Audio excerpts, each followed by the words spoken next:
Assalamualaikum, salam Malaysia Madani. Saya Sahih Samsudin. Kita ikuti rangkuman berita utama hari ini.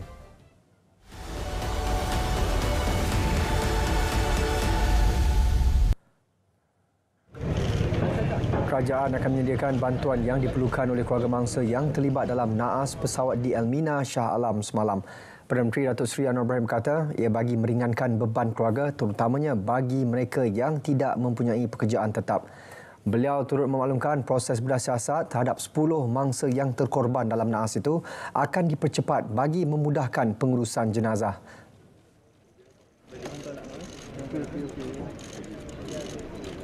Cuma yang dilakukan sekarang ialah mempercepatkan proses forensik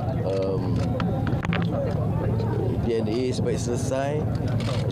Semua akan diuruskan oleh kerajaan, sama dengan Menteri Agama, Kerajaan Selangor dan Jabatan Pembinaan. Kita akan bantu dan dari segi kerajaan, persekutuan Sekretariat Negeri, kita akan bantu untuk meringankan beban keluarga. Beliau berkata demikian selepas meluangkan masa bersama waris dan ahli keluarga yang terlibat dalam insiden di Jabatan Perubatan Forensik Hospital Tengku Ampuan Rahimah HTAR Kelang. Sementara itu, Datuk Seri Anwar berterima kasih dan meluahkan rasa bangga kepada semua anggota terlibat dalam urusan naas pesawat semalam.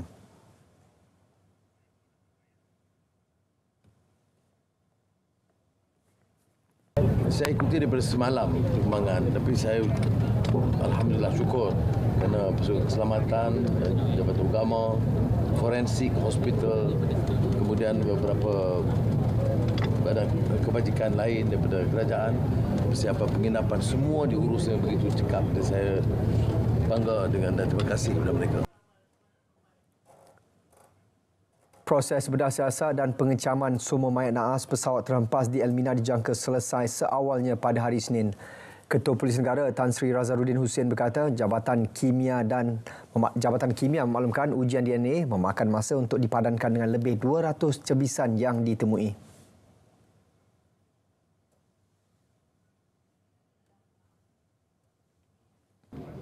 Daripada segi postmortem dan juga untuk menguruskan DNA bagi waris-waris ini, sampel-sampel macam saya cakap sebelum ini, 22 sampel DNA telah pun diambil.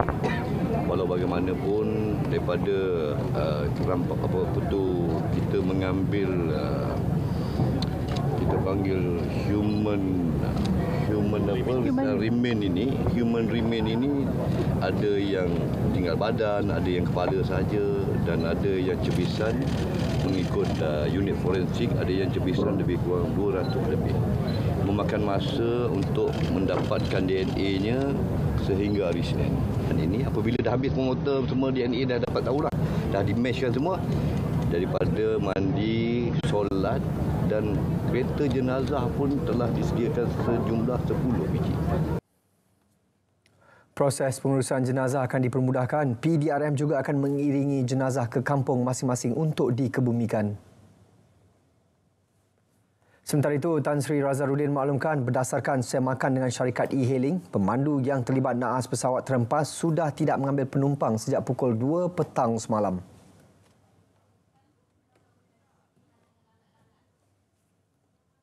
Pemandu kereta tu sebenarnya dah reject penumpang daripada pukul 2. Kita dah check dengan Grab dan dia memang reject penumpang tersebut pada so kita syaki bahawa dia seorang. Tetapi human remain ini bila kita buat DNA nanti baru kita tahu ada terlebih ke tidak. Ada dari situlah. Dalam pada itu, beliau menyeru orang ramai yang mempunyai rakaman kejadian tampil membantu siasatan. Punca naas akan dimaklumkan secepat mungkin secara telus dalam masa terdekat. Ini selepas analisis terhadap alat perakam suara kokpit pesawat yang terhempas di Elmina semalam selesai. Rakaman suara kokpit yang ditemui pasukan Biro Siasatan Kemalangan Udara pada pukul 10.20 malam tadi telah dihantar untuk dianalisis awal pagi tadi.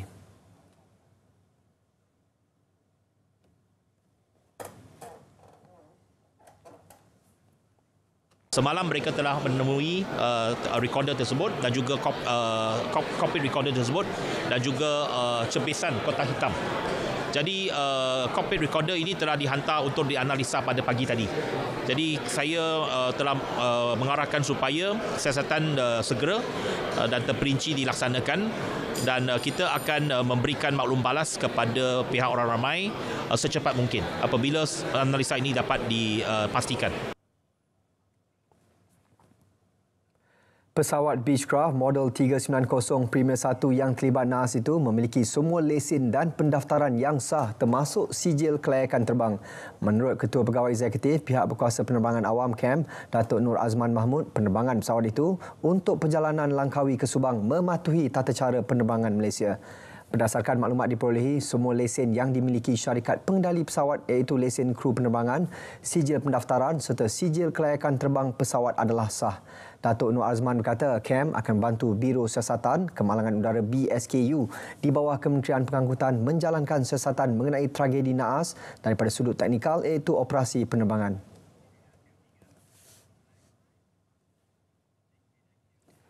Proses bedah siasat dan pengecaman mangsa naas pesawat ringan itu dijangka selesai pada Isnin. Untuk perkembangannya langsung bersama Syazwani Samsu di Hospital Tengku Ampuan Rahimah Kelang.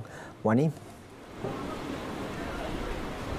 Ya, Zahir, situasi saat ini apa yang dapat saya gambarkan, lebih 50 pegawai anggota polis Diraja Malaysia ditugaskan bagi mengawal dan melancarkan aliran trafik di hadapan Jabatan Forensik Hospital Tengku Ampuan Rahimah Kelang ini dan 10 waris dan waris kepada 10 mangsa nahas pesawat ringan semalam sudah pun beransur meninggalkan Jabatan Forensik ini kerana sebentar tadi Ketua Polis Negara telah memaklumkan menerusi sidang media beliau, proses pengecaman mungkin mengambil sedikit masa dan dijangka selesai pada Isnin kerana terdapat lebih 200 cebisan DNA untuk dikenal pasti. Justru beliau yang turut melawat keluarga mangsa nahas di sini tadi menasihati mereka untuk pergi untuk tidak menunggu di Jabatan Forensik ini. Dan Tan Sri Nazarudin turut memberi jaminan proses pengebumian juga akan dipercepatkan sebaik sahaja selesai dikenal pasti di Jabatan Forensik ini. Ini dicapai menerusi perbincangan bersama pihak Jabatan Agama Islam Selangor dan menerusi perbincangan tersebut 10 kereta jenazah sudah pun disediakan bagi memudahkan urusan kelak. Dan beliau turut memaklum dan tengah hari tadi Perdana Menteri Yang Amat Berhormat Perdana Menteri Datuk Seri Anwar Ibrahim turut hadir ke sini bagi menyantuni keluarga mangsa nahas dan beliau turut memaklumkan kerajaan menyalurkan bantuan khususnya buat keluarga yang kehilangan mata pencarian dan turut disediakan adalah penginapan buat keluarga mangsa nahas. Dan seperti yang kita sedia maklum, semalam situasi yang menggemparkan, mengejutkan seluruh satu negara di mana sebuah pesawat ringan telah pun terhempas di Elmina Shah Alam yang mengorbankan 10 mangsa dan 2 daripadanya merupakan merupakan pemandu kenderaan dan salah seorang merupakan lagi penunggang motosikal. Sekira Sahih, demikian perkembangan langsung dari Jabatan Forensik Hospital Tengku Ampuan Rahimah Kelang. Kita kembali bersama Sahih ke Angkasa Puri. Baik, terima kasih Wani. Laluan keluar dan masuk ke persimpangan Elmina dari kedua arah lebuh raya Koridor Gatri dibuka 3 petang tadi. Bagi mengetahui perkembangan terkini di lokasi bersama Aisyah Yatim. Silakan Aisyah. Ya, saya kini masih berada di kawasan insiden pesawat ringan terhempas di kawasan Elmina Lebuh Raya Gatri. Dan difahamkan jalan ini telah dibuka kedua-dua belah arah pada pukul 3 petang tadi. Untuk mengetahui lebih lanjut tentang perkara itu, kita bersama dengan Timbalan Ketua Zon Shah Alam, Tuan Samsul Ma'arif Saibani.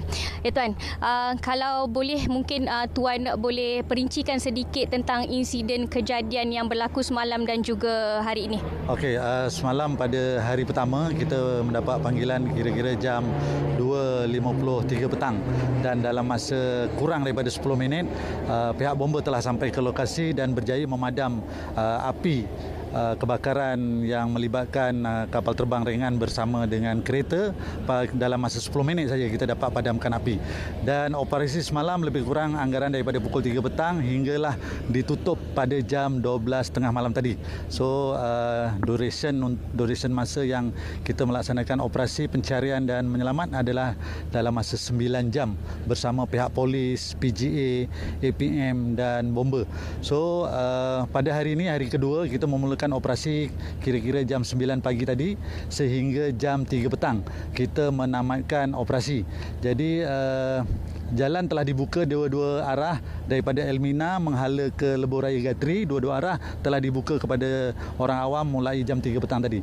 Jadi pihak bomba telah melaksanakan kerja-kerja pembersihan di kawasan dua-dua laluan dengan menyembur air cucian ke atas jalan raya untuk menghilangkan segala sisa-sisa dan juga bahan-bahan yang berbahaya daripada bekas-bekas kapal terbang yang hancur berkecai. Jadi sekarang di belakang kita adalah bangkai kapal terbang bersama dengan kereta Almira yang terperosok di kawasan Pagar Biru tu, dan juga barang-barang lain yang kita kumpul di atas jalan raya, kita kumpul di sebelah satu lagi yang kawasan biru sana. Okey, baik Tuan. Terima kasih kerana sudi meluangkan masa bersama dengan kami. Saya kira itu sahaja perkembangan yang dapat saya bawakan terus dari lokasi. Kita kembali semula ke studio. Silakan.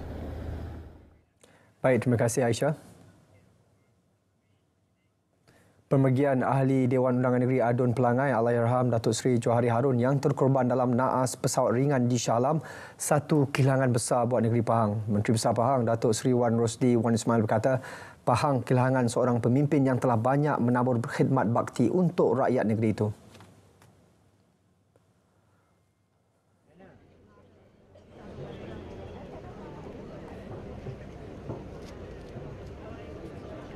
Beliau adalah sahabat saya, rakan sejawat, setiap minggu mesyuarat dengan beliau, dan saya dapati beliau sangat bertanggungjawab, terutama berkenaan dengan portfolio beliau.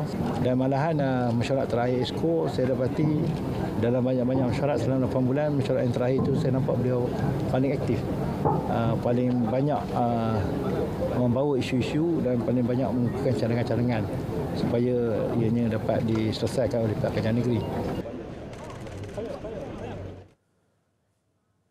Sementara itu, penduduk di Pelangai menzahirkan rasa terkejut dan tidak percaya dengan pemergian Allahyarham Datuk Seri Johari Harun yang disifatkan sebagai pemimpin berjiwa rakyat.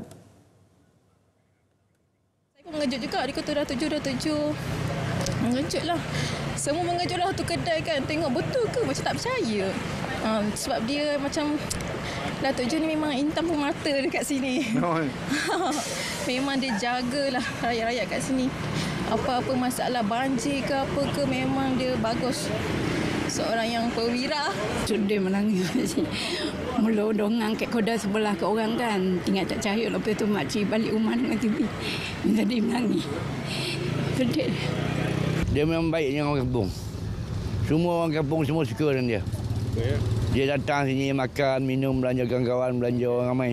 Tak kedekut dah tak. Dia memang tak kedekut, tak sombong. Satu kehilangan yang besar lah buat penduduk Dun Sepang Pelangai ni, kerana beliau banyak membantu daripada segi kewangan, barang-barang, keperluan. Lepas tu ada Tafiz. Tapi dia kat mana tu? Dekat sepadan Negeri Sembilan dengan Pahang. Boleh diibaratkan sebagai patah kaki ya, di kawasan Sembang Pelangai khususnya, dan di Bentong hamnya. Dia kerana dia sebelum dia menjadi adun lagi, jasa-jasa dia banyak kepada masyarakat setempat lah. Banyak membantu, banyak dalam program-program kemasyarakatan, banyak melibatkan diri. Seakan dapat menjangkakan nasib yang bakal menimpa, jurutebang Syahrul Kamal Roslan sempat memberikan nombor telefon isterinya kepada rakan sekerja untuk dihubungi jika apa-apa berlaku kepadanya. Perkara itu dikongsikan Abang Ipar Mangsa Syed Tahir Syed Muhammad.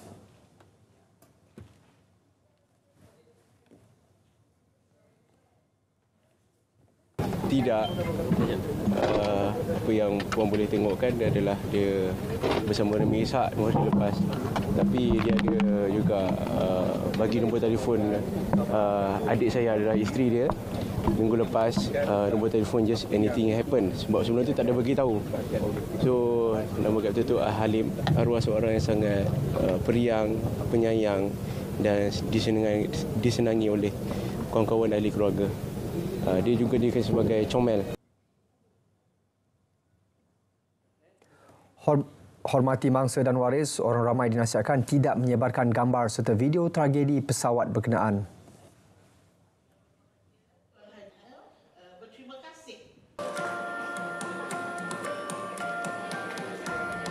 Dalam membentuk masyarakat yang beradab dan berakhlak, saya sukalah untuk menasihatkan rakyat Malaysia, kita jangan salah gunakan social media ini. Kita perlu hormat aib mangsa dan juga waris-waris kepada mangsa. Jadi kalau kita tidak mahu keaiban itu dibuka, keaiban kita ini dibuka, maka kita jangan mengaibkan orang lain. Jadi memviralkan gambar-gambar yang tidak sepatutnya mangsa kejadian. Saudara, selepas ini lintas langsung di Sarawak dan laporan cuaca semasa diikuti laporan dari Sabah dan Perak. Terus setia bersama Berita Wilayah. Belanjawan 2024, mainkan peranan anda dengan memberi cadangan dan pandangan mengenai isu-isu berkaitan ekonomi, pekerjaan, pendidikan, kesihatan dan lain-lain. Kongsikan bersama kami di belanjawan.mof.gov.my. Cadangan yang terpilih akan dibentangkan. Jom bersama-sama kita menyumbang ke arah Malaysia yang lebih baik. Laporan cuaca semasa seluruh negara bersama Pegawai Met Malaysia Wan, Muhammad Hafiz Husin. Baik, Assalamualaikum dan salam sejahtera. Laporan cuaca pada petang ini kita lihat terlebih dahulu paparan carta angin. Pagi ini rantauan negara kita masih lagi menerima pengaruh angin daripada arah baratan dengan kelajuan yang agak sederhana sekitar 10 hingga ke 20 km sejam. Tetapi di kawasan perairan di latitude yang lebih tinggi ini angin bertiup dengan kencang sekitar 40 hingga ke 50 km sejam dan pastinya ketinggian ombak boleh mencapai 3.5 meter. Justru itu Met Malaysia masih lagi mengekalkan amaran angin kencang setelah bergelora kategori pertama di kawasan perairan Phuket, Samui, Kondor dan juga Reef North, dan amaran ini berkuat kuasa sehingga ke hari ini insya-Allah sehingga 18 Ogos 2023, dan keadaan ini ianya adalah berbahaya kepada bot-bot kecil serta sukan resort. Jadi pada orang ramai khususnya para nelayan diharapkan sentiasa peka dan juga cakna dengan amaran yang dikeluarkan oleh Met Malaysia. Baik, seterusnya kita beralih ke paparan gemerada. Pada ketika ini keadaan cuaca agak mendung di kebanyakan negeri, tetapi di utara buat masa kini hujan di 1-2 tempat kini sedang berlaku di negeri Kedah di bahagian utara, di negeri Perak, di Pulau Pinang, begitu juga di bahagian tengah di negeri Kelantan. InsyaAllah hujan yang berlaku ini akan beransur reda sedikit masa lagi. Di bahagian tengah, di bahagian pantai barat, seperti diramalkan bahawa masa kini tiada hujan yang berlaku dan kita menjangkakan keadaan cuaca tiada hujan ini boleh berlanjutan sehingga ke malam. Bagi pantai timur, di negeri Terengganu dan juga Pahang, hujan yang berlaku sejak awal pagi tadi Alhamdulillah sudah pun reda pada ketika ini dalam keadaan yang agak mendung. Tetapi di negeri Johor, bahawa masa kini masih lagi terdapat hujan setiap petir di 1-2 tempat yang kini sedang berlaku di bahagian selatan yang melibatkan di daerah Mersing, Kota Tinggi, Johor Bahru, Kulai, Pontian dan begitu juga di bahagian Batu Pahat. Baik, keadaan cuaca di negeri Johor ini kita menjangkakan ianya boleh berlanjutan sehingga ke lewat petang nanti. Baik, di negeri Sabah dan juga Sarawak, keadaan pada ketika ini dalam keadaan yang agak lembap. Hujan berserta petir kini sedang berlaku di kebanyakan bahagian bagi kedua-dua negeri. Baik, bagi negeri Sabah, hujan lebih tertumpu di bahagian barat yang melibatkan bahagian Kuching, Serian, Samarahan, di bahagian Seri Aman, di bahagian Kapit, di bahagian Mukah, Betong, Sarike, Sibu dan juga di pesisir pantai melibatkan di bahagian Bintulu. Tetapi di bahagian utara Sarawak juga mengalami keadaan cuaca yang lembap, iaitu di bahagian Limbang dan juga di bahagian Miri. Bagi negeri Sabah, keadaan cuaca lembap kini sedang berlaku di hampir kesemua bahagian kecuali di bahagian Tawau. Baik, keadaan cuaca lembap yang berlaku bagi kedua-dua negeri ini, di negeri Sabah dan juga Sarawak ini, kita menjangkakan ianya boleh berlanjutan sehingga ke malam nanti. Baik, ini sahaja ramalan laporan cuaca yang dapat saya kongsikan dengan anda. Bagi anda yang ingin merancang perjalanan ataupun aktiviti pada esok hari, jom kita lihat ramalan cuaca sepanjang hari esok. Saya Wan Hafiz, Assalamualaikum dan salam Malaysia Madani.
Kita ke Bumi Kenyalang. Antara fokus peruntukan RM30,654 juta kepada Unifor, naik taraf rumah ibadat dan laksana aktiviti. Perincannya langsung saja bersama Bu Mawin. Silakan Bu Ma. Baik Sahih, terima kasih. Sebelum itu kita ke perkembangan ini. Pelantikan Hakim Besar Sabah dan Sarawak baru, Suruhanjaya Pelantikan Kehakiman mempersembahkan 4 nama kepada Yang di-Pertuan Negeri Sarawak hari ini. Hakim Besar Sabah dan Sarawak Tan Sri Dato' Abdul Rahman Sebeli berkata, ia bagi membolehkan Yang di-Pertuan Negeri memilih dari 4 calon tersebut atau tidak. Tetapi itu pencalonan sahajalah. Itu hak TYT untuk menerima atau menolak cadangan itu. Jadi kita tunggulah. Itu antara intipati kunjungan hormat beliau ke atas pemangku Yang di-Pertuan Negeri Tan Sri Dato' Amar Muhammad Asfia Wang Nasa di Astana Negeri hari ini. Turut hadir sama dalam kunjungan hormat itu, Ahli Suruhanjaya Pelantikan Kehakiman Datuk Abdul Razak 3D. Ia merupakan kunjungan hormat pertama ke atas Tan Sri Muhammad Asfia yang baru-baru ini dilantik sebagai pemangku Yang di-Pertuan Negeri. Udin Hal Ehwal Agama-Agama Lain Unifor telah membelanjakan RM30.654 juta daripada 100 juta yang diperuntukkan kerajaan negeri tahun ini untuk membantu menaik taraf kemudahan dan melaksanakan aktiviti di rumah ibadat. Daripada jumlah tersebut, 177 cek bantuan dana dengan jumlah keseluruhan RM24,490,000 disampaikan kepada menteri-menteri dan ahli Dewan Undangan Negeri bagi mewakili rumah ibadat di kawasan masing-masing.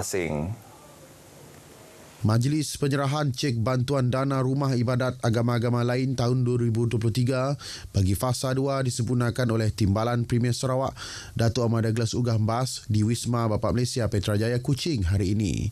Dalam ucapannya, Datuk Ahmad Douglas yang juga Menteri Bertanggungjawab ke atas Unifor berharap dana yang diperuntukkan itu dikendalikan dengan baik khususnya untuk kerja penyelenggaraan rumah-rumah ibadat. Beliau tidak mahu projek-projek bina baru atau naik taraf bangunan rumah ibadat menjadi projek terbengkalai. Berikutan ia akan memberi kesukaran kepada permohonan dana pada masa akan datang. Setakat ini, sebanyak 2,453 rumah ibadat bukan Islam berdaftar di bawah Unifor yang terdiri daripada 1,694,142 ahli. Sejak perubahannya pada 2017, sejumlah RM333,118,000 peruntukan telah disalurkan kerajaan negeri kepada rumah ibadat menerusi Unifor. Baik, kerajaan negeri di bawah gabungan Parti Sarawak GPS terus cakna dalam membantu kerajaan persekutuan bagi membaik pulih sekolah-sekolah daif di negeri ini. Timbalan Premier Sarawak Datuk Amar Awang Tengah Ali Hassan memaklumkan tindakan tersebut merupakan langkah utama GPS dalam memastikan anak-anak Sarawak dapat menuntut pendidikan dalam keadaan yang selesa dan selamat. Melalui peruntukan yang kita bagi di bawah NRDA, ada yang sudah siap dilaksana, ada yang masih dalam pelaksanaan. Ini adalah usaha kita, walaupun sebenarnya ini adalah merupakan tanggungjawab kerajaan persekutuan. Jadi kita cuba mendukung kerana kita tahu begitu banyak sekolah-sekolah kita yang dalam keadaan daif. Malahan rumah-rumah guru pun dalam keadaan daif. Jadi kita bantu mana yang perlu dan kita cuba untuk usahakan untuk mendapatkan peruntukan yang lebih supaya infrastruktur pendidikan ini sama ada sekolah rendah ke sekolah menengah ke perlu diperbaiki. Dalam perkembangan sama, beliau turut memaklumkan pihak kerajaan negeri turut merancang membekalkan kebudayaan sukan seperti gelanggang futsal, dewan, sukan renang, gelanggang sepak takraw sama ada di peringkat kampung maupun bandar agar bahagian Limbang dapat menjadi pusat sukan selain melahirkan atlet yang dapat mewakili Limbang ke peringkat lebih tinggi. Beliau menyatakan demikian pada Majlis Penangguhan Kejohanan Olahraga Majlis Sukan Sekolah Bahagian MSSB peringkat bahagian Limbang kali ke-52 tahun 2023 di Kompleks Sukan Limbang. Beliau berharap agar atlet yang dipilih mewakili Limbang ke peringkat seterusnya dapat memberikan saingan secara positif dan sihat serta mengamalkan semangat berpasukan tinggi agar berketerampilan dan memperolehi kecermelangan. Datuk Amar Tengah turut mengumumkan peruntukan RM100,000 daripada pemimpin tempatan kepada MSSB bahagian Limbang untuk menghantar wakil ke peringkat seterusnya. Festival Kreativiti dan Inovasi Islam FES KII 2023 menampilkan rangkaian program yang pelbagai dan menarik berlangsung di Pusat Penerangan Islam Majlis Islam Sarawak IIC MIS. Festival ini merupakan salah satu daripada 30 inisiatif dirancang sempena sambutan 60 tahun Sarawak Merdeka, termasuk program seminar dan kaunseling yang dijadualkan sebagai program terakhir di Miri. Yang Ketua Majlis Islam Sarawak, Datuk Misnu Taha berkata, festival ini adalah satu langkah awal mengetengahkan elemen kreativiti dan inovasi dalam agensi Islam. Festival ini mempamerkan komitmen memupuk kreativiti dan inovasi. Beliau berkata demikian pada Majlis Perasmian Festival Kreativiti dan Inovasi Islam semalam. Mengulas tentang masa depan IIC, Datuk Misnu turut menekankan kepentingan menjadikan pusat tersebut sebagai lokasi bagi inisiatif strategik pintar dalam menyatukan ulama dan intelektual dari seluruh dunia Islam. Tambahnya, dengan mempertingkatkan kreativiti dan inovasi, ianya menyasarkan untuk memperkukuh asas agensi Islam. Selain itu, beliau turut mencadangkan untuk melancarkan gerakan baru tertumpu kepada inovasi dan kreativiti dalam kalangan agensi Islam dengan rancangan untuk memulakan bengkel bagi memperkasakan masjid dan institusi agama di seluruh Sarawak. Dalam pada itu, Datuk Misnu turut mengumumkan Galeri Ibnu Khaldun bakal dibangunkan di mana ia akan menjadi tempat menghimpunkan khazanah ilmu para sarjana Islam dari seluruh Nusantara. Polis Padawan mengesahkan penemuan seorang bayi perempuan berdekatan dengan tempat pembuangan sampah berhampiran Pasaraya Moyan Square, Batu Kawah di Kuching pagi tadi.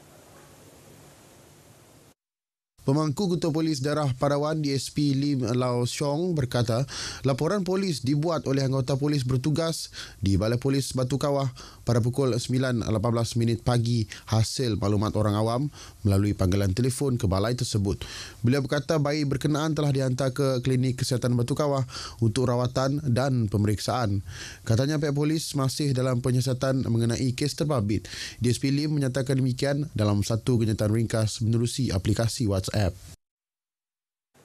Seorang pemandu lori tangki maut dalam kemalangan Kediri di Jalan Pesisir Bintulu Miri awal pagi tadi. Ketua Bomber Zon 5 Bintulu, Wan Kamarudin Wan Ahmad dalam kenyataannya memberitahu bomber menerima panggilan berhubung kemalangan itu pukul 6.10 pagi.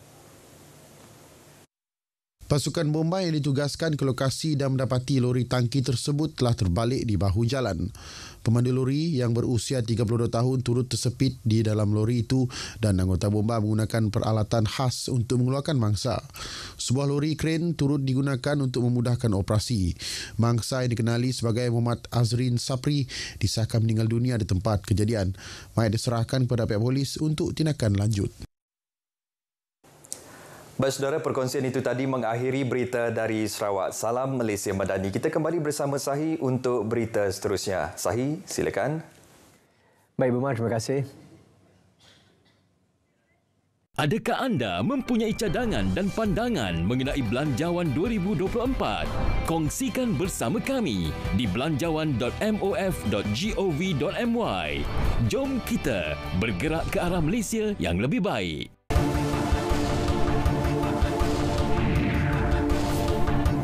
Antara fokus negeri di bawah bayu, Kerajaan Sabah ulangi komitmen atasi krisis air. Laporannya bersama Rita Aloysius Malik di Kota Kinabalu.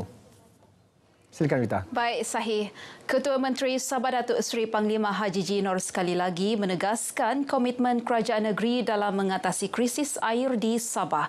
Justru katanya kelewatan pemberian peruntukan keuangan daripada Kerajaan Persekutuan tidak perlu dijadikan isu. Dalam sidang media di Kota Kinabalu, Datuk Haji G menjelaskan kerajaan negeri akan segera menyelesaikan isu tersebut demi manfaat rakyat. Untuk menyelesaikan masalah air ini untuk jangka masa panjang. Kita bercadang untuk membina empangan, dam dan juga masalah-masalah yang lain termasuk elektrik. Pasal ini dua isu yang very important. Jadi kerajaan negeri berusaha akan menyelesaikan ini secepat mungkin. Jangka masa pendek dan jangka masa panjang. Pada Jun lepas, Perdana Menteri Datuk Seri Anwar Ibrahim meluluskan bantuan keuangan RM320.25 juta bagi menyegerakan pelaksanaan pelanjangka pendek menyelesaikan isu bekalan air di Sabah selepas pertemuan bersama Ketua Menteri di Putrajaya. Bantuan keuangan itu merangkumi pelaksanaan 6 program yang terdiri 20 projek di seluruh negeri termasuk 9 bagi daerah Kota Kinabalu, Tuaran, Putatan, Papar, Beaufort, Keningau, Tawau, Lahadatu dan Sandakan.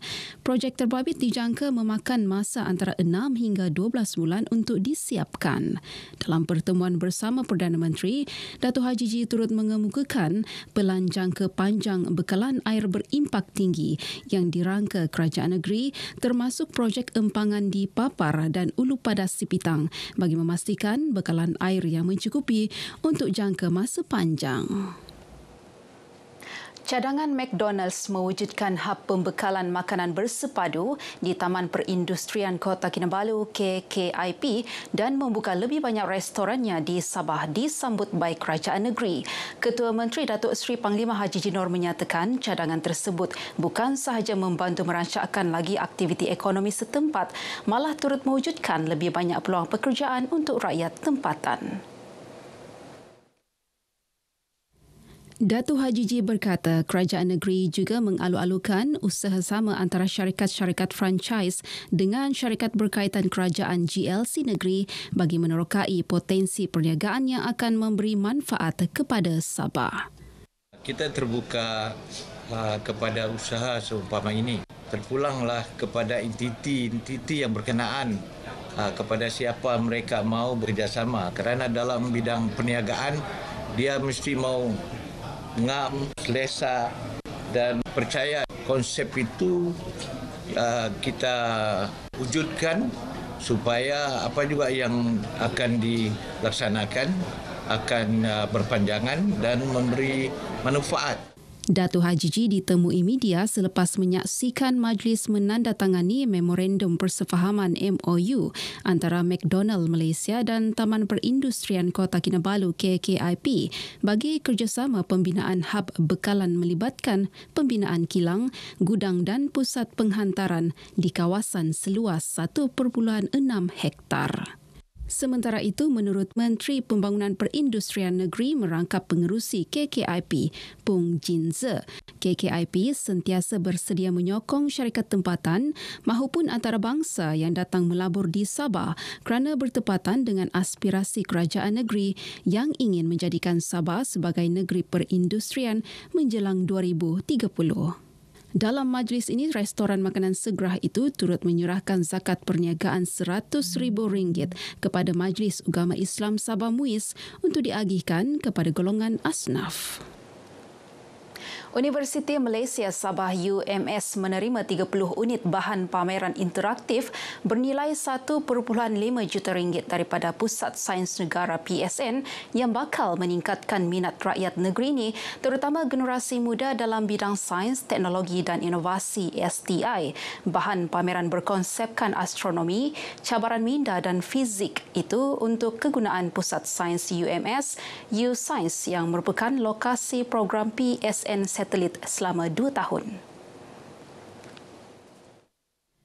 Timbalan Menteri Sains, Teknologi dan Inovasi, Dato' Ata Joseph Kurup berharap dengan adanya pameran tersebut, U-Science akan menjadi destinasi tumpuan lawatan sambil belajar, terutama dalam kalangan pelajar sekolah bagi meningkatkan minat terhadap bidang STI. Berdasarkan dapatan kajian kesedaran awam mengenai STI Malaysia tahun lepas, minat terhadap bidang sains, matematik, kejuruteraan dan teknologi STEM dalam kalangan pelajar adalah rendah, iaitu hanya 40%. Saya mengajak kepada orang-orang ramai untuk datang di sini untuk menikmati kemudahan yang dibawa oleh Pusat Sains Negara. Secara keseluruhan ini merupakan satu usaha daripada pihak Kementerian Sains, Teknologi dan Inovasi untuk meningkatkan lagi pembudayaan sains khususnya di kawasan wilayah Borneo dan juga di kawasan luar bandar Sabah. Datuk Ata ditemui selepas majlis penyerahan Mobile Thematic Exhibition MTE Pusat Sains Negara kepada U-Science UMS di Kota Kinabalu. Tambah beliau, Kerajaan Persekutuan dan Kerajaan Sabah juga dalam peringkat perbincangan untuk mewujudkan PSN Sabah. Sementara itu, Timbalan Naib Chancellor UMS, Akademik dan Antarabangsa, Profesor Dr. Syahril Yusof menyambut baik kerjasama ini dalam usaha meningkatkan minat pelajar dalam bidang STI. Center ini akan digunakan sebaik mungkin oleh U-Science UMS untuk menambahkan aktiviti-aktiviti untuk menarik minat pelajar-pelajar sekolah khususnya dan juga melatih pelajar-pelajar UMS untuk membantu dalam program-program untuk meningkatkan minat mereka khususnya pelajar-pelajar penelaman. Kerajaan negeri meluluskan peruntukan khas RM50,000 untuk menampung perbelanjaan pasukan bola sepak bawah 15 dan 18 tahun yang mewakili Sabah ke kejohanan Majlis Sukan Sekolah Malaysia MSSM di Johor. Menteri Belia dan Sukan Dato' Elren Angin berkata peruntukan khas itu diluluskan sebulat suara dalam mesyuarat Jemaah Menteri. Jelas Dato' Elren, meskipun program tersebut bukan di bawah kementeriannya, namun atas semangat kesukanan tetap tampil membantu bagi memastikan pasukan berkenaan beraksi dalam kejohanan tersebut. Penting kita bantu, ya, sebab budak-budak ini orang kita. Jadi eventually budak-budak ini akan mewakili Sabah di peringkat Sukma, di peringkat mudah-mudahan peringkat Sukan C, Sukan Asia dan seterusnya. Mungkin dalam peringkat Olimpik. Ya, jadi kita minta dari pihak Kementerian Pendidikan Negeri Sabah untuk memohon ya amaun itu, dan kita mengharapkan amaun itu dapatlah ya menghantar anak-anak kita ke Johor. Beliau memberitahu sidang media di Kota Kinabalu bagi mengulas isu tular dalam media sosial berhubung penyertaan pasukan tersebut untuk meneruskan misi ke peringkat kejohanan MSSM. Sementara itu, Pengarah Pendidikan Negeri Raisin Saidin menzahirkan terima kasih kepada Kerajaan Sabah atas keprihatinan membantu anak-anak muda bertanding di peringkat lebih tinggi. Mewakili negeri Sabah itu satu penghormatan yang amat tinggi dan peluang keemasan ini seharusnya tidak boleh kita lepaskan daripada anak-anak murid, dan memang mereka ini sebenarnya adalah merupakan kumpulan pelapis yang suatu masa nanti akan mewakili Sabah barangkali dalam sukan bola sepak. Kejohanan MSSM bakal berlangsung 25 hingga 30 Ogos ini. Golongan B40 kawasan Dewan Undangan Negeri Dun Lumadan akan dibantu untuk mendapatkan lesen motosikal di bawah program My Lesen B2. Adun Lumadan Datuk Ruslan Muharram berkata usaha itu bagi memastikan lebih ramai golongan B40 terutama belia mendapatkan lesen motosikal. Menurut Datuk Ruslan, inisiatif itu secara tidak langsung dapat meningkatkan mobiliti dan peluang pekerjaan bagi golongan muda dan berpendapatan rendah. Dengan bantuan tersebut, golongan B40 dapat memperoleh kemahiran pemanduan motosikal yang sah dan meningkatkan aksesibiliti mereka kepada pekerjaan.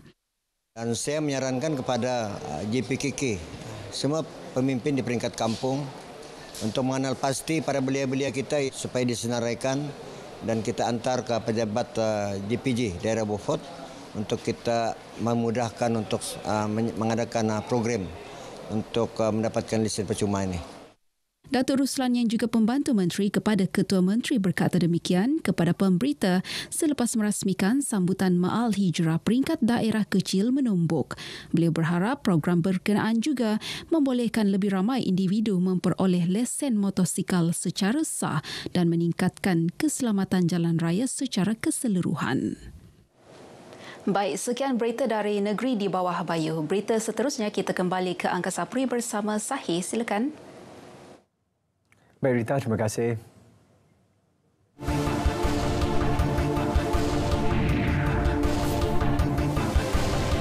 Seterusnya kita ke negeri Perak, antara paparannya pelan tindakan Bandar Pintar Ipoh. Teruskan Fahmi Muhammad Nur. Ya, 14 projek telah dan sedang dilaksanakan menerusi Pelan Tindakan Bandar Pintar Ipoh 2030 selepas 2 tahun dilancarkan. Ia sebahagian daripada 37 projek yang dirancang melibatkan 4 fasa. Pengarah Perancang Bandar Majlis Bandaraya Ipoh MBI Muhammad Zainal Abdul Hamid berkata antaranya sistem lampu isyarat pintar, sistem CCTV pintar dan pusat operasi integrasi Ipoh di UTC Perak. Mengikut standard indikator bandar pintar ISO 37122, pelaksanaan itu melebihi 50%. Okay, InsyaAllah sasaran bandar pintar Ipoh menjelang tahun 2030 ini akan menjadi kayu pengukur kepada Majlis Bandaraya Ipoh, dan insya-Allah kita akan dapat mencapai untuk menjadi visionary Smart City 2030 menjelang tahun 2030 nanti.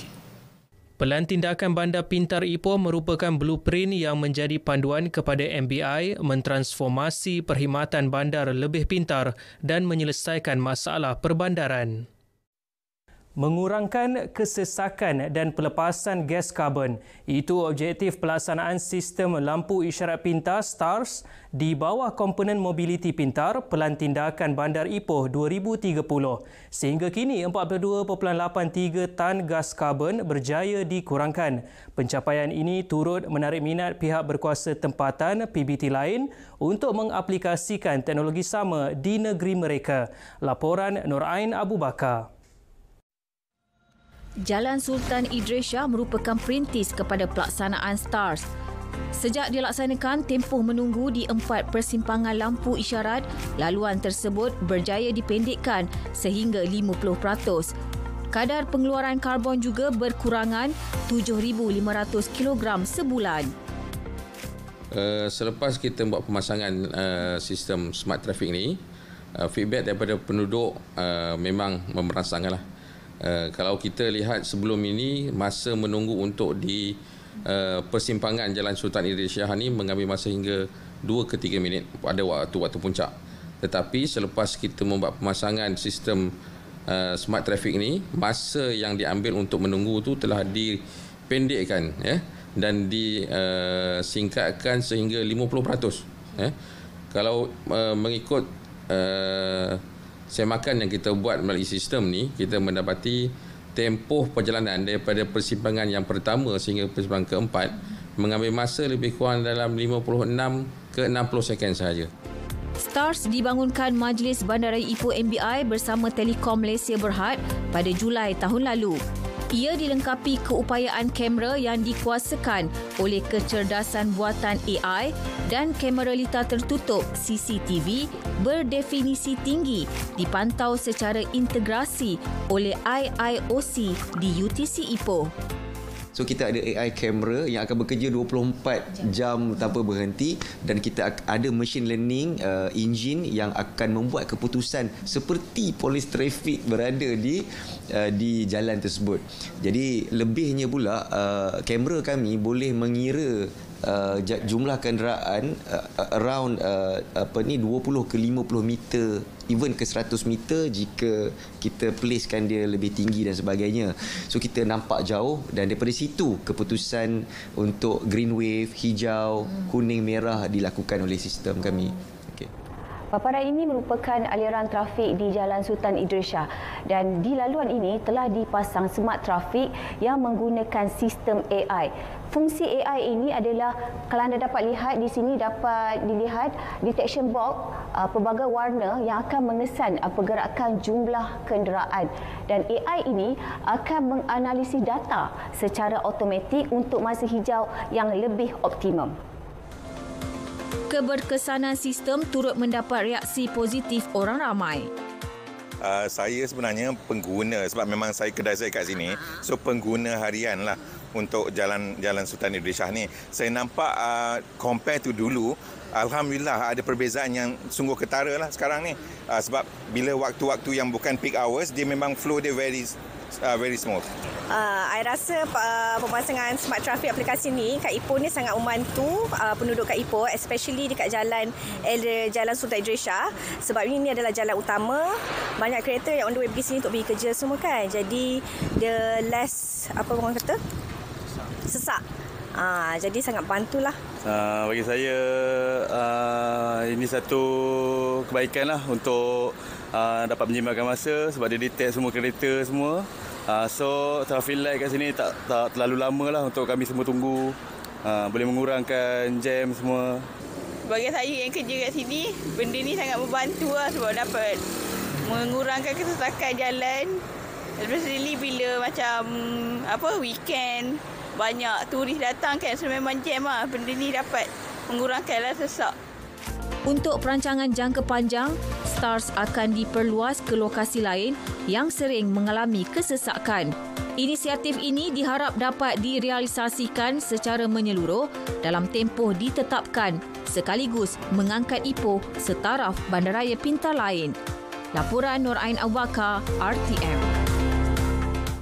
Baik, sekian paparan dari Perak. Perkembangan selanjutnya kita kembali ke Angkasa Puri, Kota Media. Baik Fahmi, terima kasih. Polis berjaya membongkar sebuah makmal haram memproses heroin dan heroin base bernilai 5.78 juta ringgit dalam serbuan Jabatan Siasatan Jenayah Narkotik Bukit Aman pada 15 hingga 16 Ogos lalu. Dua suspek berusia antara 42 hingga 46 tahun turut ditahan. So dengan operasi ini, kita percaya telah dapat membongkar makmal haram memproses dadah jenis heroin untuk pasaran tempatan dan berjaya menumpaskan sindiket penyeludupan heroin base daripada Thailand ke Malaysia. Jadi kita akan meneruskan siasatan untuk mengesan saki-baki ahli sindiket untuk dibawa ke muka pengadilan.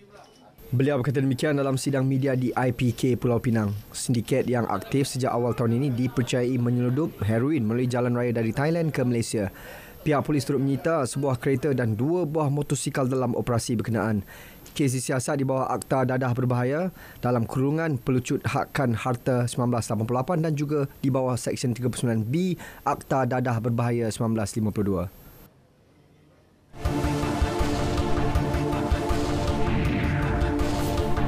Perdana Menteri Datuk Seri Anwar Ibrahim hari ini hadir menunaikan solat Jumaat bersama lebih 1,000 jemaah termasuk golongan pelajar di Masjid Jami' Al-Rahimiah, Kelang. Ketibaan beliau pada 1.15 petang diiringi timbalan Perdana Menteri Datuk Seri Dr. Zahid Hamidi dan Menteri Besar Selangor Datuk Seri Aminuddin Syahri. Perdana Menteri sebelum itu melawat keluarga mangsa tragedi kapal terbang terhempas di Hospital Tengku Ampuan Rahimah. Khutbah Jumaat bertajuk Keutamaan Persaudaraan Islam disampaikan Imam Masjid Jami' Al-Rahimiah Ustaz Nordin Katan yang turut mengetuai solat Jumaat. Program skim perubatan madani menjadi fokus Kementerian Kesihatan KKM bagi merealisasikan kerangka ekonomi madani sebagai reformasi kepada sistem kesihatan. Selain menampung keperluan kesihatan golongan B40, ia juga bertujuan mengurangkan kesesakan yang berlaku di Jabatan Kecemasan. Setakat ini kita telah mensasarkan beberapa kawasan, pada asalnya 10 kawasan yang kita kenal pasti, dan baru-baru ini kita tingkatkan lagi kepada tambahan 11 dan insya-Allah saya rasa bila melihat bagaimana rakyat merasakan bahawa ini sangat membantu, skim perubatan madani ini sangat membantu dan insya-Allah kita akan memperluaskan ke seluruh negara termasuklah di Sabah dan Sarawak juga. Beliau berkata demikian di Angkasa Puri Kota Media. Majlis Tilawah dan Menghafaz Al-Quran peringkat antarabangsa MTHQA kembali membuka tirai buat kali ke-63 setelah 2 tahun penganjurannya ditangguh akibat pandemik. Membawa tema Perpaduan Teras Malaysia Madani sangat signifikan dengan masyarakat negara ini yang mengutamakan kerukunan dan kesepakatan dalam menghadapi pelbagai cabaran. Wartawan Jakim Amin Fauzi ada laporannya.